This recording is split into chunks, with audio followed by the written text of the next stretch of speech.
For our next exercise, we'll be performing tabletop slides using a table, a pillowcase, and a chair in a seated position. Peter's going to take his left hand, grasp the pillowcase. With his opposite hand, he'll take and grasp the wrist and pull forward. He's using his trunk to push the arm forward, providing a stretch to the shoulder in a pain-free manner. Any pain? No pain. He's going to perform it with 10 repetitions.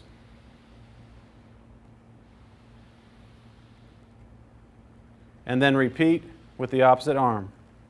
So switch hands, grasp the wrist, and go forward. Still no pain?